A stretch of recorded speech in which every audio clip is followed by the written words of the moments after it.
লীলা কথা শুনতে পাচ্ছে। তাই তো তার জন্য কিছু কিছু ব্রাহ্মণ সমাজ আবার মহাপ্রভুকে বললেন, তুমি তো যাকে তাকে হরিনাম বলাচ্ছ, যার তার চরণ ধরে তুমি অঙ্গের মাঝে মারছ।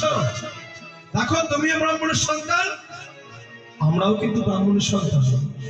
ভাই, তুমি যে যাকে তাকে হরি বলাচ্ছ, যার তার সঙ্গে আলিঙ্গন দিচ্ছ, আচ্ছা এটা কি আমাদের ব্রাহ্মণত্বের কোনো ক্ষতি হচ্ছে না?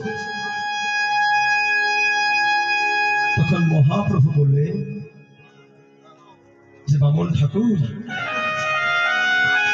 আপনি যে প্রশ্নটা করলেন আমায়, এই একই প্রশ্ন আমি আমার গুরুদেবকে করেছিলাম।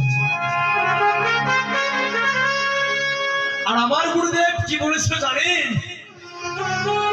ভাই, এই জগতে কোটি কোটি জন্মে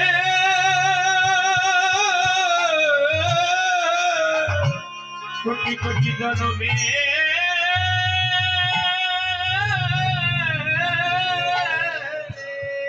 কোটি কোটি জন্মের স্বীকৃতি না থাকিলে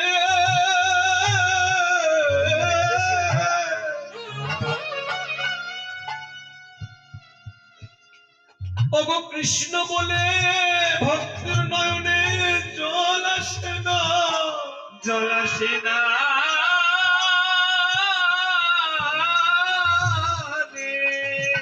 ওগো আমার কোটি কোটি জন্মের সাধুগুরু বৈষ্ণবের কৃপা না হলে,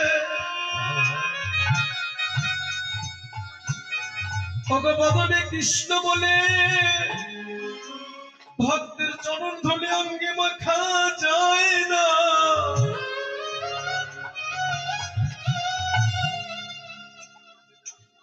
অনিমাইলে তুমি যদি সে কৃষ্ণ বলা ভক্তের চরণ ধরে তোমার অঙ্গের মাঝে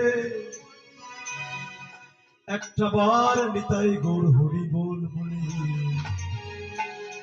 সেই চরণের ধুলি অঙ্গের মাঝে মাখিতে পারো, এই ৮৪ লক্ষ জনি ভ্রমণ করে একটা মানব জন্ম পেয়েছ। আর এই মানব জন্ম পেয়ে এই জীবনে তোমার আর কিছু অর্জন হোক বা না হোক, ওই কৃষ্ণ বলা ভক্তের চরণ ধরে যদি অঙ্গের মাঝে মাখতে পারো,